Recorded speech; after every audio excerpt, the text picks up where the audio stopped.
agents.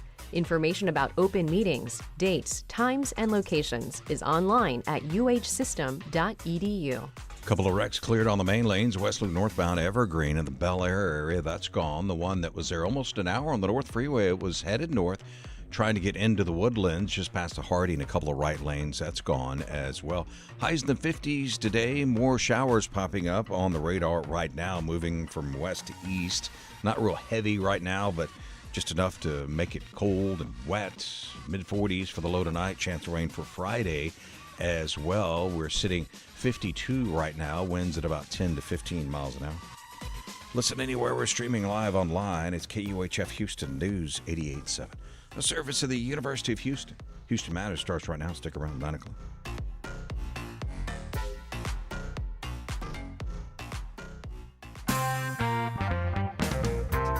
A new report finds Greater Houston has more young people who don't work, don't go to school, and aren't in job training than any other major metro area in America. I'm Craig Cohen. Today on Houston Matters, what the report from Measure of America reveals and what, if anything, can be done about it. Houston Matters with Craig Cohen is a production of Houston Public Media with support from Baylor College of Medicine. Also this hour, actor and musician Donald Glover recently revealed he suffered a stroke last year, defying false assumptions that only older people experience them. We explore why more of us face more serious health problems earlier in life or are just becoming more aware of it. A local doctor weighs in. Plus, ahead of performances this weekend, we talk with comedian Jay Jurden and the Jordan family of jazz. We'll start with a news update from NPR and News 88.7. Stay with us.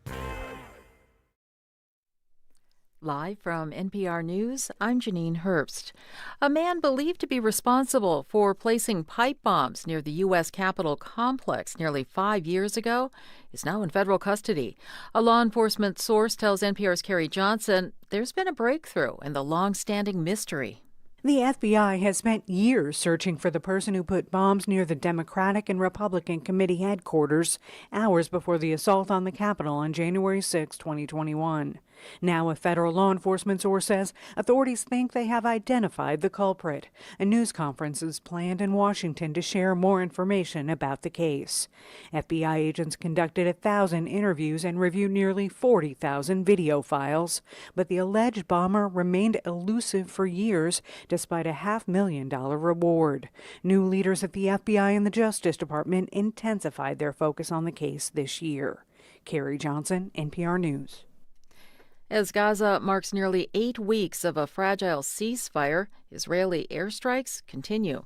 NPR's Anas Baba reports that Gaza health officials say 6 people were killed, including 2 children, in the latest airstrike. In the city of Khan Yunis, an Israeli airstrike hit Najat, which means survival in Arabic. It's a tent camp near a hospital for displaced families already stripped of homes and safety. The survival camp has turned into a mass grave. In addition to the deaths, dozens others were injured. Many of the tents housed hospital staff and their families. The Israeli military said it targeted the Hamas militant in response to a separate incident in southern Gaza, a gun battle between Hamas and Israeli forces that wounded several Israeli soldiers. It is the latest in many violations since the ceasefire began. Gaza health officials say more than 360 Palestinians have been killed since the ceasefire was declared in October. Anas Baba, NPR News, Gaza City. On Wall Street, stocks are trading lower this morning amid mixed signals on the job market. NPR's Scott Horsley has more. A consulting firm that tracks layoff notices says U.S. employers announced more than 71,000 job cuts last month. That's fewer potential pink slips than announced in October, but more than this time last year. That's according to a tally compiled by the outplacement firm Challenger, Gray & Christmas. New applications for unemployment benefits, which are often seen as a proxy for layoffs, fell last week. The Thanksgiving holiday may have affected those numbers. As of mid-November, some 1.8 million people were receiving some form of jobless assistance. Asian stocks were mixed overnight, up in Tokyo and Hong Kong, but down in Shanghai and Seoul.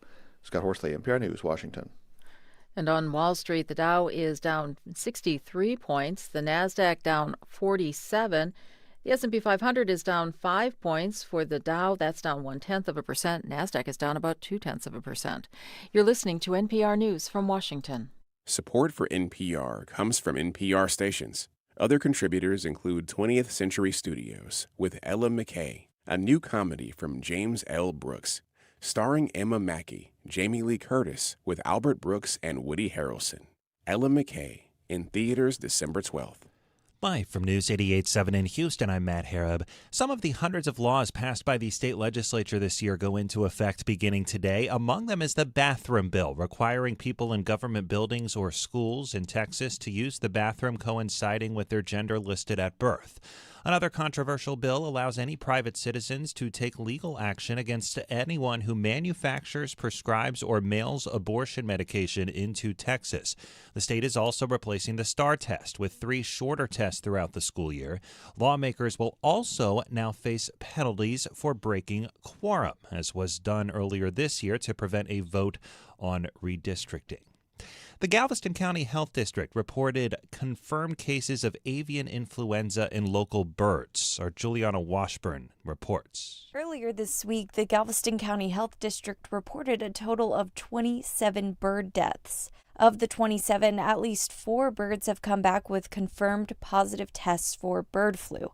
Health officials asked the public to avoid contact with sick or dead birds and instead report unusual bird deaths to the Galveston County Animal Resource Center. Dr. Philip Kaiser is the local health authority for Galveston County. This is something that you just have to be cautious about. And if you do follow these precautions and see things that are abnormal, please, call it in and let professionals come and help you take care of it. Health officials say there is no evidence of human-to-human transmission and the risk to the general public remains low. From the Galveston County Bureau, I'm Juliana Washburn, News 88.7. And a Buddhist monk participating in a nationwide peace walk is recovering after being struck by a car in rural Texas outside of Houston last month. Bahante Dam Fomasan is one of 2 monks injured when a speeding pickup hit their pilot car when they were struck in Dayton. He's now in a hospital in Houston where yesterday, he underwent surgery to amputate his leg. Fomasan was part of a journey by the monks to walk 2,000 miles across 10 states to Washington, D.C. The walk is to raise awareness of peace, love, kindness, and compassion. Overcast skies right now, 52 degrees here on the UH campus. I'm Matt Harab, News 88.7. This is Houston Matters. I'm Craig Cohen. Good morning. Coming up this hour, we'll talk about why a celebrity's recent admission has younger people wondering if more of them are facing more serious health problems earlier in life. Also, stand-up Jay Jurden and the Jordan family of jazz.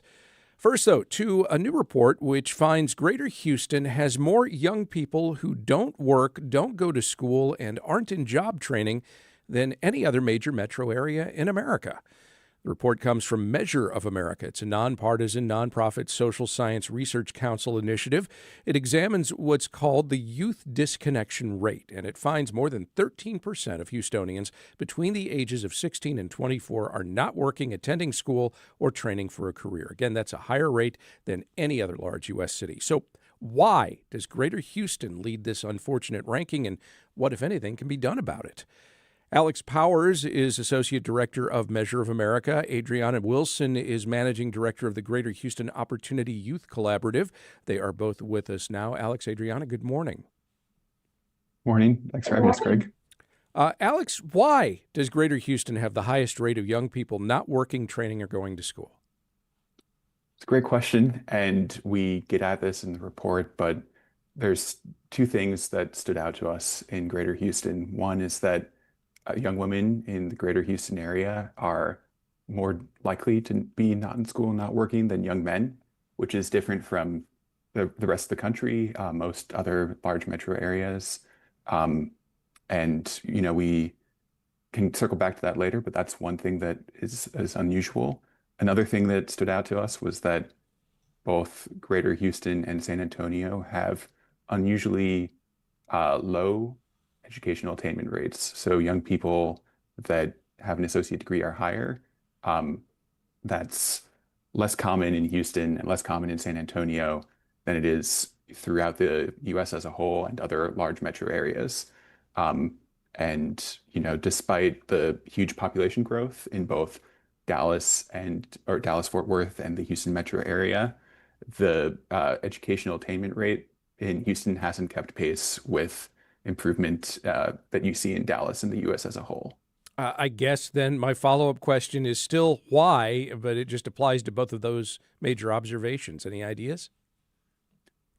Well, I mean, this is, completely speculative, but I think that, we, in general, it's hard to sort of scale up. And this kind of population, the population of young people who are not in school, not working, especially when they're past the age of mandatory education, sometimes slip through the cracks, that they're not being followed as closely as they are when they were in high school.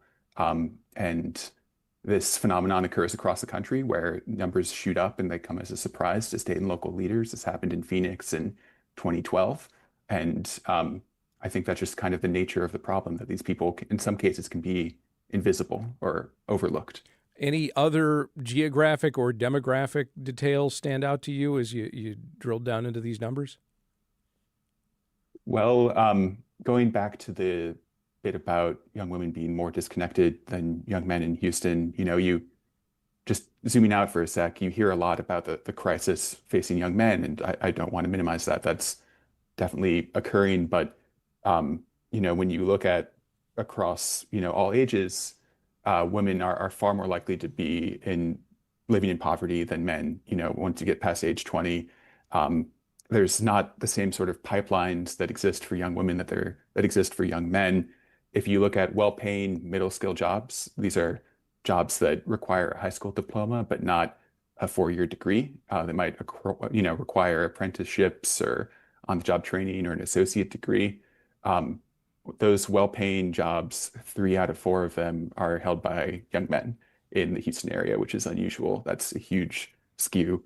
And that is something that stood out to us, that, there's a sort of, there's opportunity in the Houston area, but it's not equally distributed. And there's sort of connective tissue that exists in other parts of the country. But for whatever reason, despite all the opportunity in Houston, there's still some cracks in the pipeline. Adriana, what are some of the factors that might contribute to why so many can't or won't access either education or work? Young people today are facing a plethora of challenges. A lot of these young people are motivated to find that next step, to find that career path that's going to allow them to live a successful life. But they have these barriers that they're trying to overcome, and many of them are doing that alone.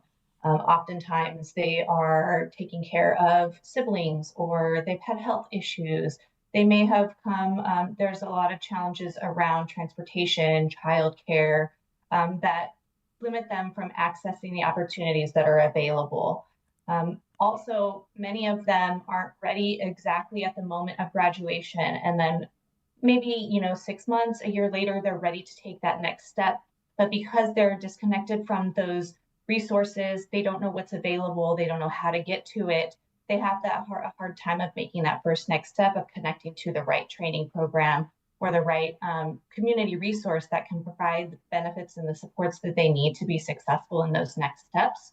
And so what we're doing at the Greater Houston Opportunity Youth Collaborative is bringing together those organizations that are working to create those supports, the nonprofit organizations, education institutions, employers, and talking about how we can create some streamlined processes for these young people to be aware of the resources that are available and how to access and get through those resources more smoothly so that they can get to their success pathway in an easier manner. Adriana, I'm going to ask you to scoot up a little bit closer to your computer and mic just so we hear you clearly the rest of the way. Alex, your report also suggests economic benefits for Greater Houston if this disconnection rate were reduced. So you see this as an opportunity, right? Absolutely. We think that it's, a sort of accelerant to focus on the potential that young people have, that things have become more complicated to sort of catch your gear and get connected to the labor market these days than it was, 10, 20 years ago. And it's really important that all young people receive what, people in families that are well off or financially comfortable or have a lot of mentors. All young people receive those opportunities to have second chances. And what that can translate to is that we see that for young people who remain connected in their teens and early 20s, by the time they're in their 30s, they're earning $26,000 more each year that in discretionary income, post-tax, post-housing, post-food expenses. And that typically flows back to the local economy. So that is a huge annual per person bonus. And that is sort of the economic case for this. And that doesn't include money saved on, sort of federally administered programs that would sort of safety net programs. So there's huge potential here, and we can go into that a bit more if you'd like. Yeah, in fact, well, Adriana, I want to bring you back in on this because there are a couple of drilled down points that suggest some real disparities depending in particular on neighborhoods. For example, folks who live in East Aldine, there the rate of young people who aren't working, going to school, or training, again, these are 16 to 24-year-olds, in East Aldine, in that neighborhood's 23.6%, very high. Then you look at neighborhoods near Rice University and the Texas Medical Center, it's as low as 5.8%. What among the steps that are either being taken or considered, is that disparity, I guess is the question, being taken into consideration as efforts begin to try and get more young people back into work or school or training?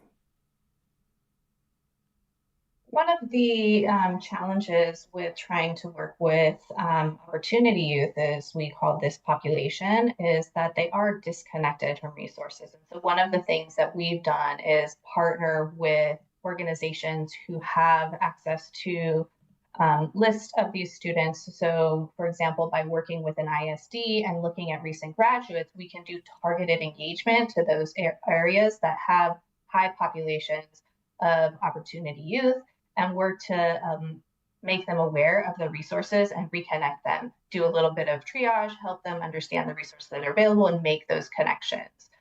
We've been piloting some efforts around that. We're also looking at some of the counties with higher disconnection rates. And so we're working closely with Brazoria County to help them understand how to create a countywide initiative that would target re-engagement of these young people, bringing together all of the resources that are available and making concerted efforts together to make sure that young people, no matter what door they come through, are navigated to the proper resource for support. Here's another wrinkle, another finding in this study. Half of the 16 to 24-year-olds in Greater Houston who do not work, train, or go to school also have not done so in the past 5 years. That's a higher rate than the national average. Adriana, why are so many young Houstonians completely detached from the labor market? A lot of them are in a place where they've just never had that opportunity as a young adult to get that first internship, that first job, right? If you're not in a college program, if you haven't had the opportunity to do that in high school, they're in a position where they need to have a job now. Many of them are applying for whatever job that they can get, but because they don't have that experience, they're left out of the job pool, right? We know that this is a very competitive market. And so even for entry-level positions in, retail, in fast food, those things, they have a hard time even getting a call back for an interview because they don't have that experience. And so what we're trying to do is work with employers to help them understand that these internships, especially earn and learn opportunities, are key to making sure that these young people have the opportunity to develop the skills and the access to those resources to be able to get that experience so that they can grow their career path. Alex, what do you think is not happening in that transition after high school that's not setting up enough young people here for career opportunities and success? Well, I think to echo Adriana, it's just that there's not a mechanism to get them that first opportunity, to get them exposure to the labor market, to explore careers. And, that stood out, and it stood out to the groups we, previewed the findings with our advisory panel. There's just, even if you set aside people who aren't in school or in work, that for all young people 16 to 24 in the Houston area, a surprisingly small share of them have no recent have job experience. A lot of them don't have any experience working in the last 5 years. So that basically was a starting point in our research, and beyond sort of pathways in high school, the why part of it it's a sort of surprise to the industry groups that were at the table for this, and something that we think deserves a lot of follow-up work. Have any of those industry groups indicated why in some other metro areas those rates are lower? Are there things that other major metro areas across the country are doing that Houston simply is not doing?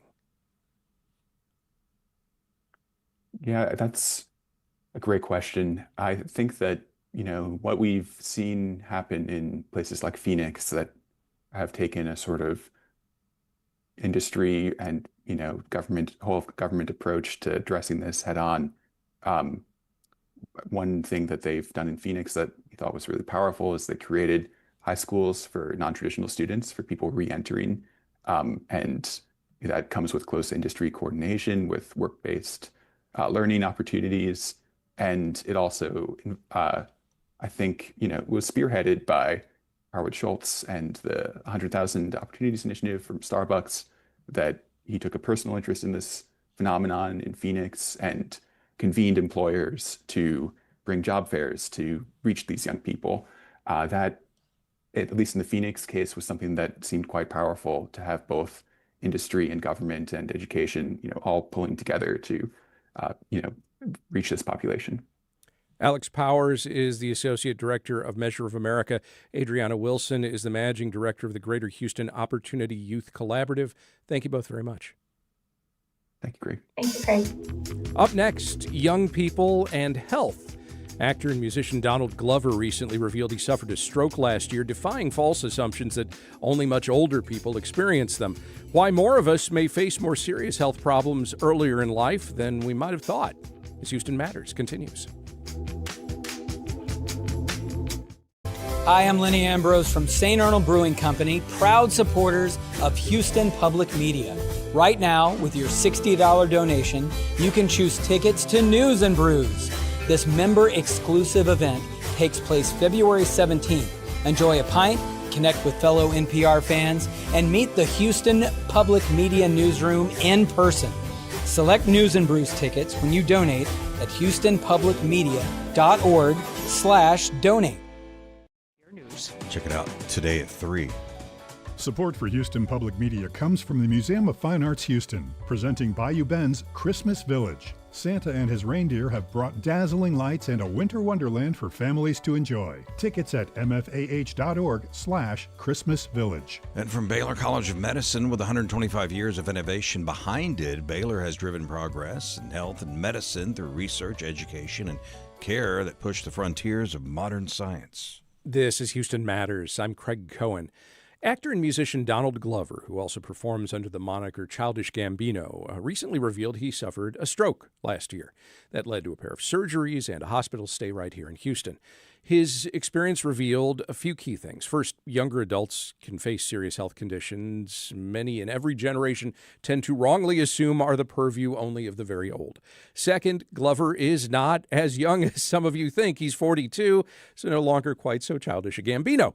And third, more adults may well be facing more serious health challenges earlier in life. Let's talk about all that now with Dr. Sean Savitz, director of the UT Health Institute for Stroke and Cerebrovascular Diseases. Dr. Savitz, good morning. Thank you very much for having me. And as we chat, we welcome your questions or comments for our guest.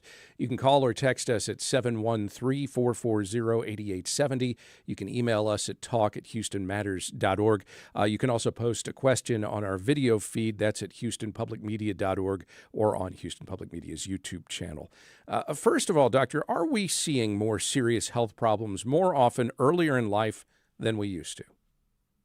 I think so. Yes. I mean, I came to Houston was 2007, and over that time frame, nearly 20 years or so, I've certainly seen a rise in the number of people who are younger, people who are, let's say, below 60, who are having a stroke. And so we're taking care of people at a younger age, with stroke. And that is very alarming because, when we are trained as physicians, particularly in the 90s, we were taught that stroke and other types of, vascular conditions is something that affects the elderly, not so much young people. So, yes, I do think that we're seeing a rise. Why do you think that's happening?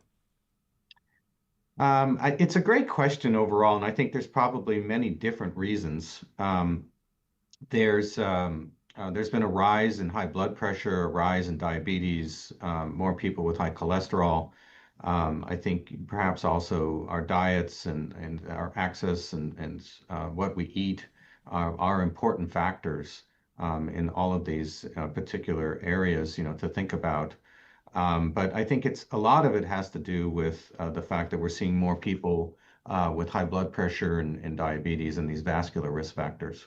Is it just stroke, or are we seeing the same sorts of trends with lots of other, what we might characterize as more major health emergencies? Yeah, I mean, we're seeing a rise certainly in high blood pressure and diabetes. Um, and so, I mainly take care of people with stroke and neurological disorders, so I don't take care of people with other major medical conditions. But I am concerned because I also see, it seems to me that there's an increase in number of people even with neurological and neurodegenerative disorders at younger ages too. So I do think that it's not just stroke overall. What are, getting back to strokes, some of the common warning signs of a stroke that people, younger adults especially, might overlook?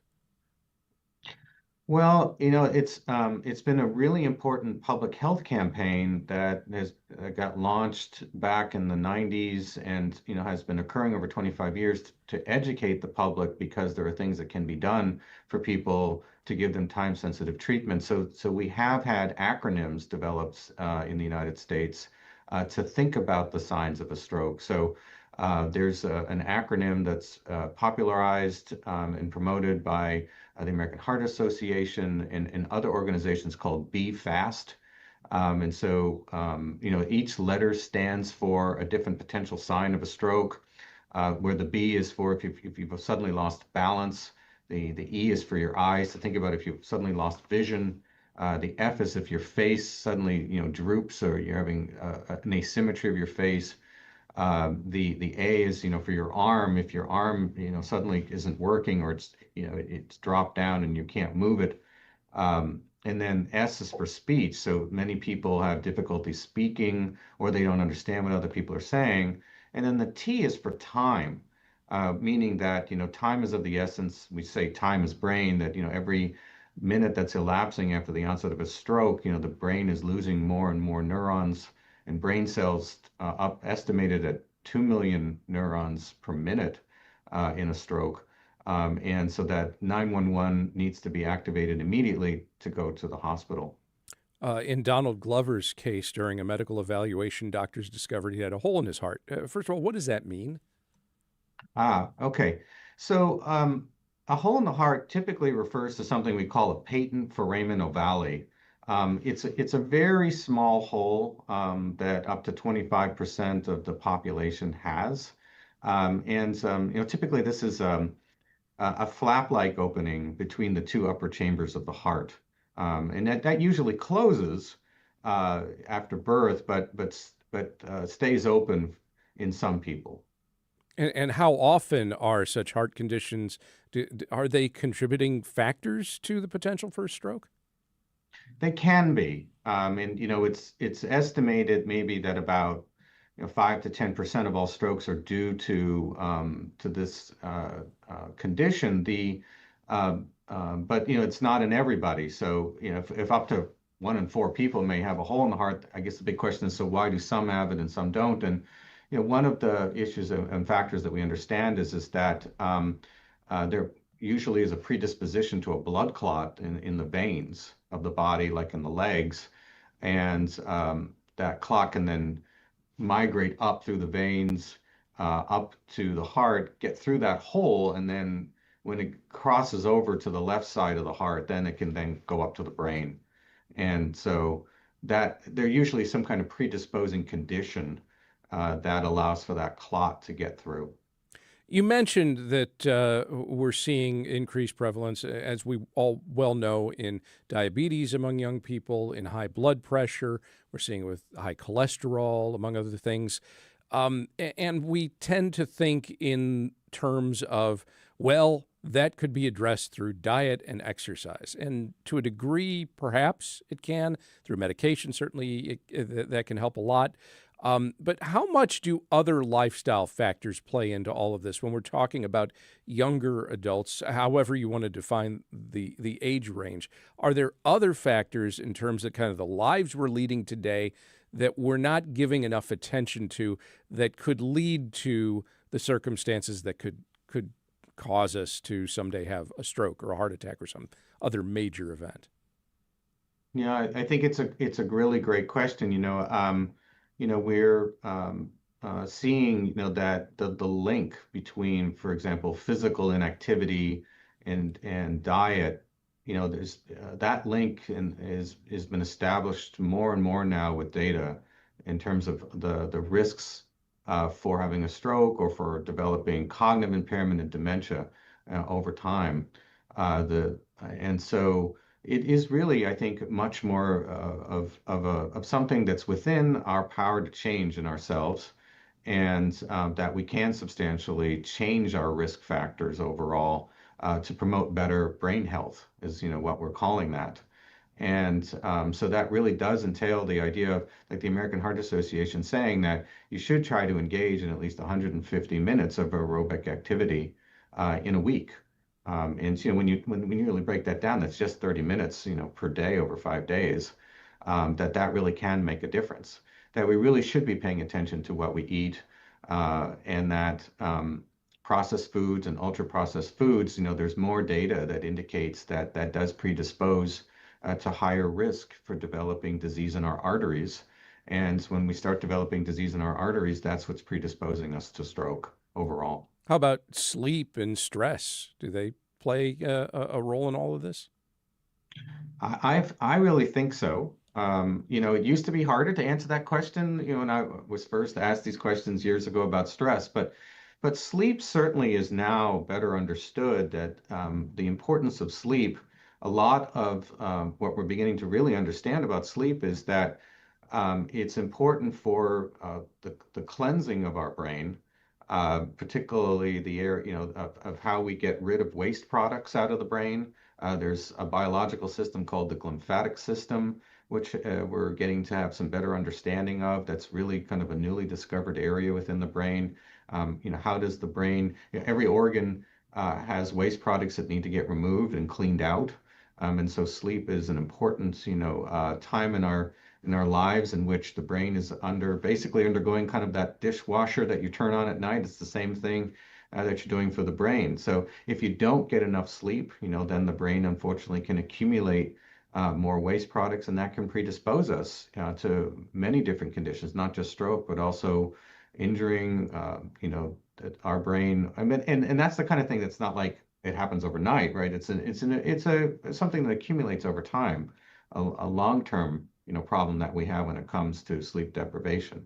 But I think you're right about that sleep really is important. There's also this growing understanding of the link between mental health and physical health, and that one impacts the other.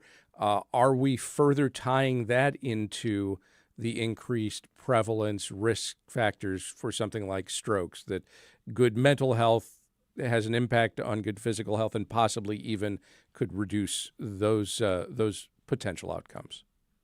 I think at this point that the answer to those questions is more in the answer of yes, versus when I was asked these questions a couple of years ago. It was harder to say, do we have studies? Do we have data? We're not sure, but now we're beginning to better understand that mental health is really important, that there's quite a link, for instance, with the inflammatory responses within our body and the brain. that mental health conditions can predispose to more in the way of inflammation, and that inflammatory responses, certainly of the arteries, when they get injured, that again leads us down the pathway for having risk for stroke.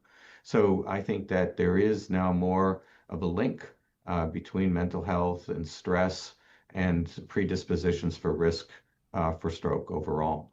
You mentioned earlier that acronym BFAST and the symptoms that combined certainly indicate an emergency situation and the need to get medical attention as fast as possible, which is, again, the T, the time, and be fast. Yeah. But I also wonder, when it comes to one of those isolated incidents, one of those, it could be a lot of things, right? And one issue that I think a lot of people have as they are transitioning from that early adulthood into, well, I'm not so young anymore, to, I've reached middle age and then beyond. I won't categorize beyond that. But there is this sense of, well, I have this ache or this pain or this one symptom of a thing. How do you tell the difference between, well, I'm just getting older and this is a thing and I wake up with a different thing every day, and no, this is something that you need to get checked out? Yeah. Well, I think if your face is drooped on one side, we should not be thinking that is just, well, I'm getting older. Granted. If I can't speak or I've lost vision in my eye, that's an emergency.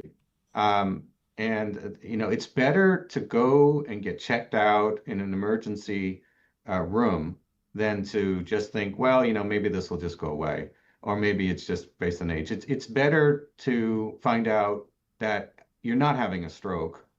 And yes, it could be an inconvenience that you're going to have your day spent in the emergency department.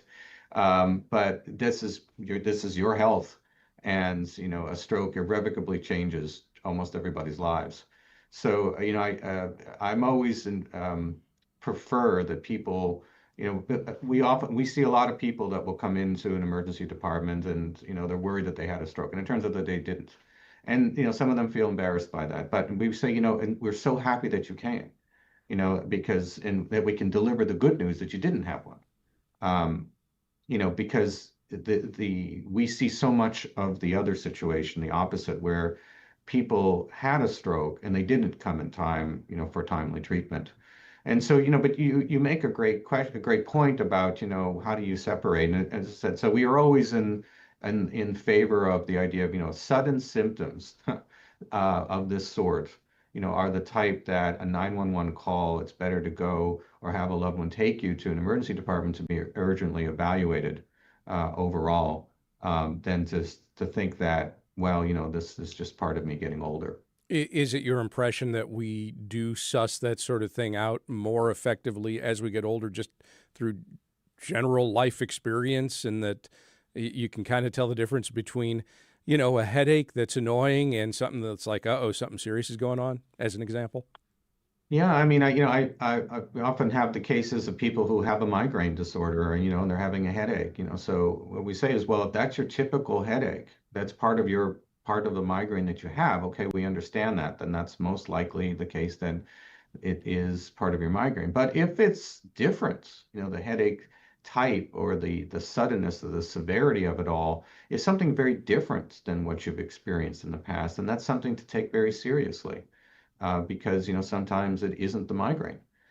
So it's sussing it out, like I said, or figuring that out. It's better, I think, to be done by a healthcare professional, and sort that out, and then they can give advice about what to do for the next time that may happen, and try to help them out. Because this all, I think, has to be addressed, of what you're talking about, more at the individual level, and understanding the kinds of problems and conditions that somebody has, and then helping them to sort out, well, these conditions you're having right now are part of your pre-existing, problems that you have, or illnesses that you've had in the past, versus this is new, and you should always be paying attention to this as something that could be potentially an emergency. Dr. Sean Savitz is director of the UT Health Institute for Stroke and Cerebrovascular Diseases. Dr. Savitz, thank you very much. Thank you for having me. Just ahead, former The Problem with Jon Stewart staff writer Jay Jurden. His latest stand-up special, Yes Ma'am, premiered last month on Hulu. In it, he explores what it's like to be Black, Southern, and queer. He's performing at Punchline Houston this weekend. Stay with us as Houston Matters continues. You count on Houston Public Media. That's why you're here right now. Take the next step and become a new member today. Every gift makes a difference. And with a gift of $5 a month or more, you'll receive PBS Passport, a member benefit that lets you stream more of the shows you love anytime. It only takes a minute to make a big difference. Join as a new member today at houstonpublicmedia.org/donate or call 800-364-8300. Stages, presenting It's a Wonderful Life, a live radio play set in a 1940s radio station with live sound effects and on-stage storytelling that celebrates connection and hope. Now through December 28th. More at stageshouston.com. And from White Oak Music Hall, presenting Chris Stone, Kingfish Ingram, the Hard Road Tour, Sunday, December 7th. Tickets and more, whiteoakmusichall.com. This is Houston Matters. I'm Craig Cohen. This weekend, comedian, writer, and actor Jay Jurden brings his storytelling stand-up to the Punchline Houston Comedy Club. Jurden's debut comedy special called Yes Ma'am is streaming now on Hulu. It's a sharp, heartfelt, and funny exploration into what it's like to be Black, Southern, and queer. Jay Jurden, welcome to Houston Matters. Good morning. Good morning. Thank you for having me. You grew up in Mississippi. You attended schools there and in Alabama. How endemic is Southern culture to what you talk about in your stand-up? Oh my gosh, Southern culture is the core. It is the bedrock. It's the foundation of my comedic message and my kind of comedic story. I think that being a Southerner, I'm biased, but I think we are inherently funnier because we have to deal with so many heavy topics, but still also get around the dinner table and commune with people. So being Southern is kind of that central nugget that I kind of get a lot of my comedy inspiration from. Your Hulu special dives into specifically growing up Black and queer in the South. What makes that experience different from what you've probably gleaned from other Black and queer artists you may have come across from other parts of the country? You live and work in New York and LA.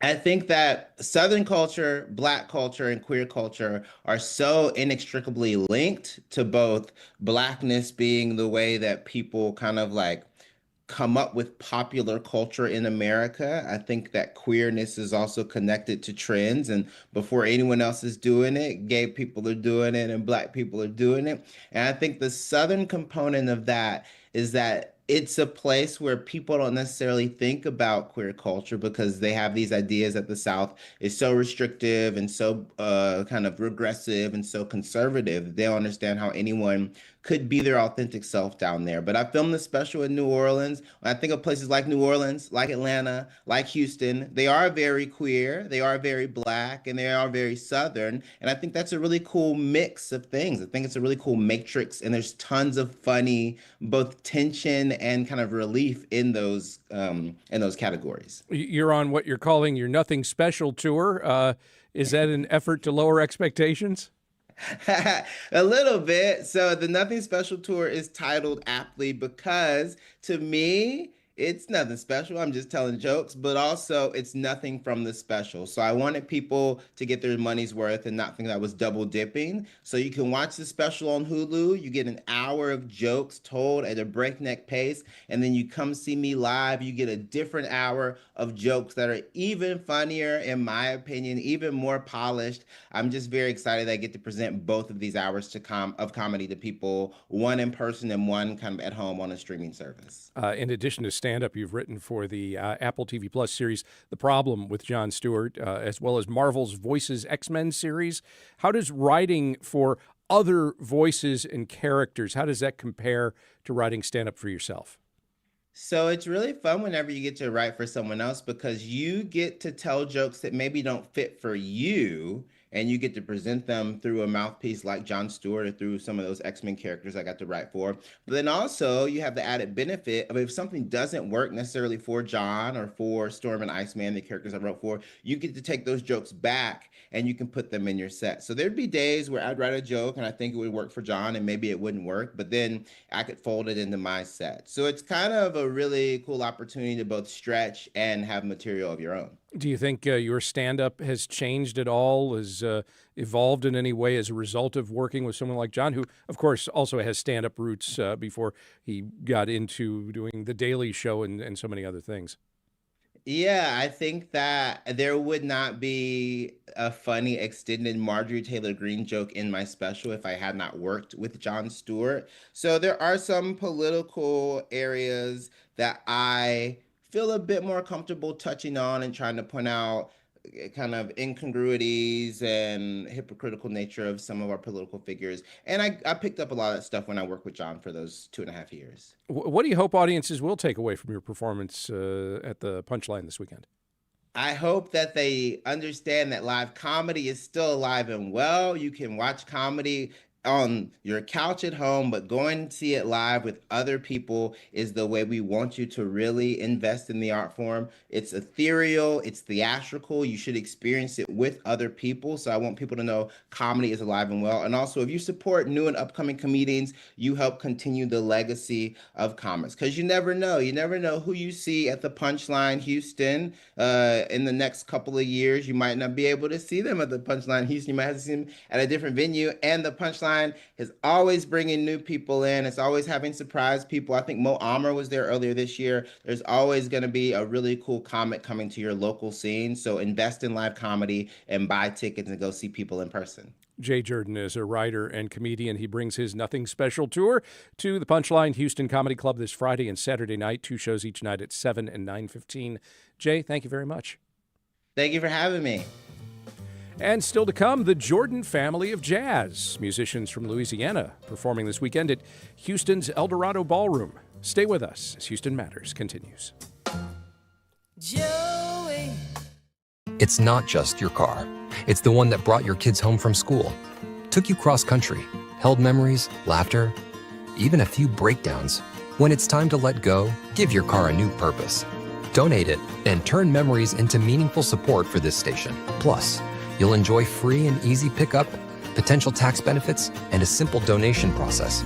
Your gift supports the programs you and your family love. Donate today and help keep public media strong. Call or donate online. And so the books then are packaged by our volunteers into boxes, and when they arrive in the countries, the destinations that we have selected, they are carried by truck overland to the destination, and we're sometimes in very, very remote areas. We really try to get so far out into the countryside where they don't have an opportunity. And so when we've come in and brought books, a lot of times it's to schools that have never had a hardcover book for any purpose. We set up in an area, and then we go out and do, day trips, and then we try to arrange for a stipend so a librarian is trained. They promise to pay these librarians and keep the libraries up and running. The most needed books are the books on the sciences, mathematics, geometry, all the sciences. Anything that has to do with math or science is the ones that are most needed or most requested, let's say.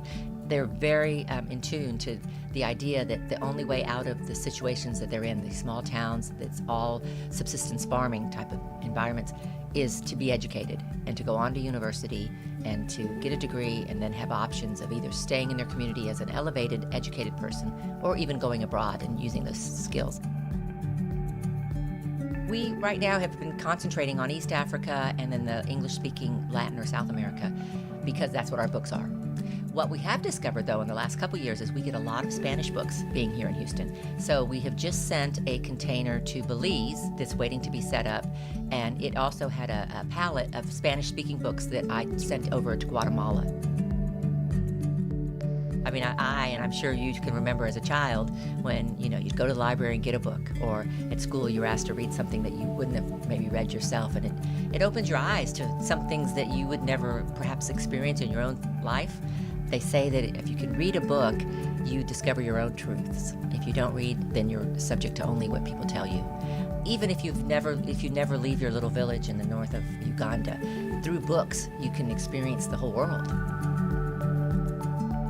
This is Peggy Burke with Books for Development, and you're listening to Houston Matters. This bird has flown. Take one. In the fall of 1965, the Beatles spent a month creating the songs that would be released in the first week of December of that year as an album that would forever be thought of as one of their best. I just love Rubber Soul, and I think I will till the day I'm gone. Musicians, music writers, and Beatles fans offer a guided tour. Listen for Isn't It Good? The Beatles' Rubber Soul. Saturday evening at 7 on News 88.7. The Trump administration is pausing asylum decisions, halting visas for Afghans who aided in the U.S. war effort, and planning to add countries to the travel ban list. I don't want them in our country. Their country's no good for a reason. Their country stinks, and we don't want them in our country. I could say that about other countries, too. How legal pathways to immigration are shrinking and what you need to know. Next time on 1A. It's today at 2. Support comes from Texas Mutual Insurance Company, a workers' compensation provider dedicated to supporting the state's businesses through safety-focused policyholder plans and annual programs. More at texasmutual.com/TXM Advantage. Houston Matters with Craig Cohen is made possible in part by Ellen Benninghoven and Dr. Michael Schaefer, with gifts from listeners like you. This is Houston Matters. I'm Craig Cohen. And our next guests, here they are, the Jurden family of jazz. Let's listen to them. What love is. Do you know how a lost heart feels?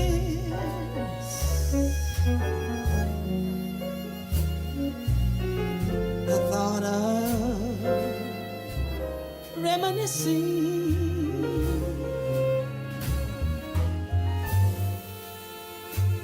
Oh, how lips that taste of tears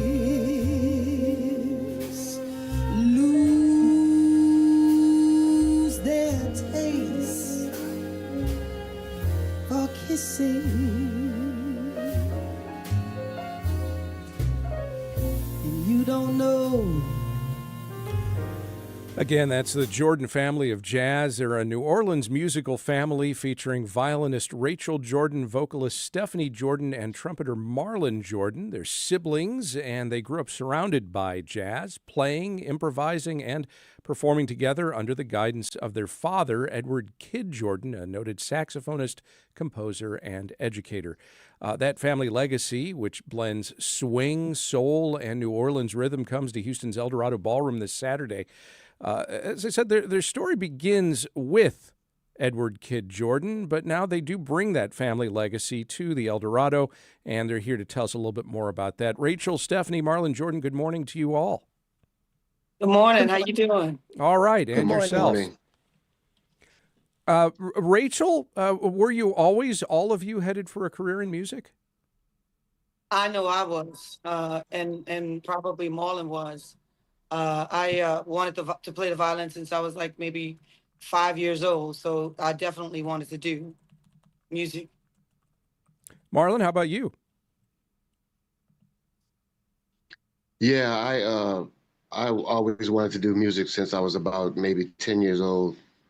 I started out on different instruments, but the trumpet kind of stuck with me as I was going along, so I pretty much knew I was going to be a trumpet player. And Stephanie, how about you? Instruments, but I became a singer later on in life, after college, actually.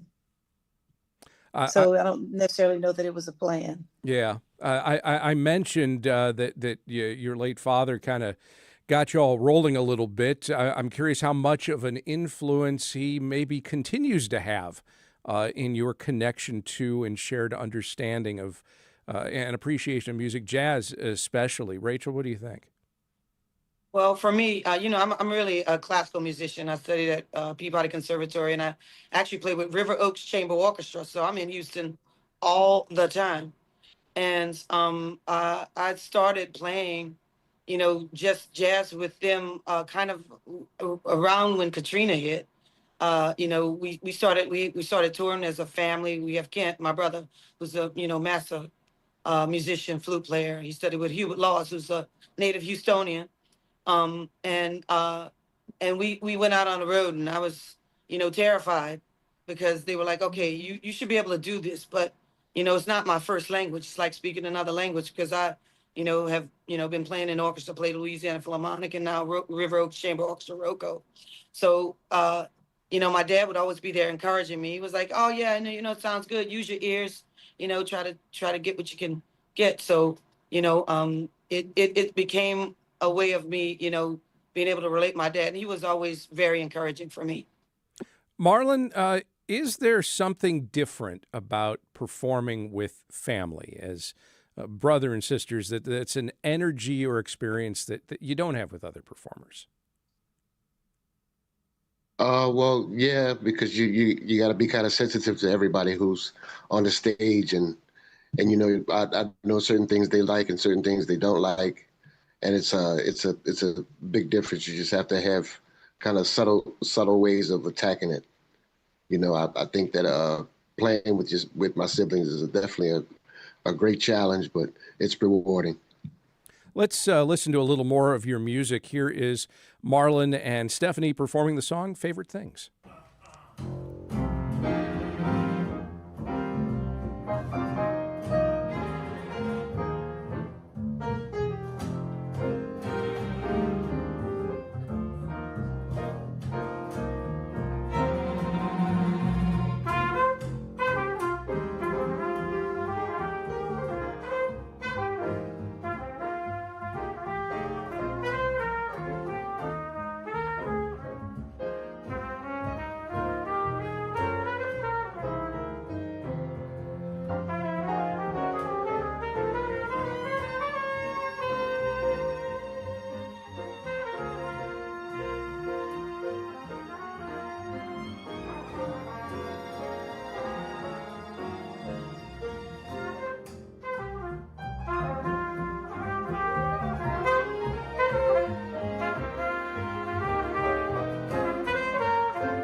Okay, I guess we've ran out of all music there before we had a chance to hear Stephanie sing. But Marlon and Stephanie Jurden, they perform Favorite Things. They and their sister Rachel perform as the Jurden Family of Jazz Saturday night at Houston's Eldorado Ballroom. Stephanie, talk to me about singing with your brother and sister. Do you find you sing differently? Does it change your vocal style when you perform with them than when you're performing in other settings?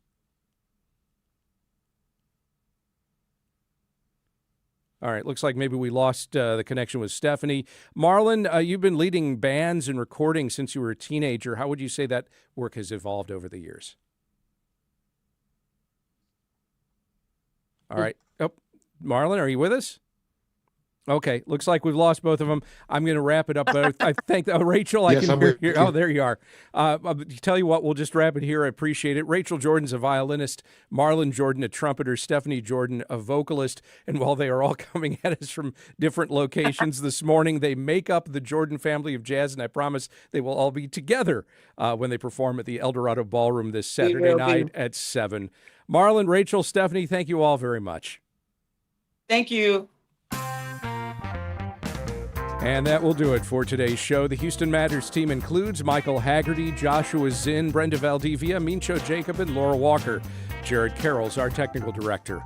On tomorrow's show, why some Houstonians pay for the opportunity to scuba dive into the Gulf to kill a certain kind of fish. Also, adapting a beloved holiday movie for the stage. Plus, this week's The Good, the Bad, and the Ugly. I'm Craig Cohen. Join us tomorrow for those and other Houston Matters.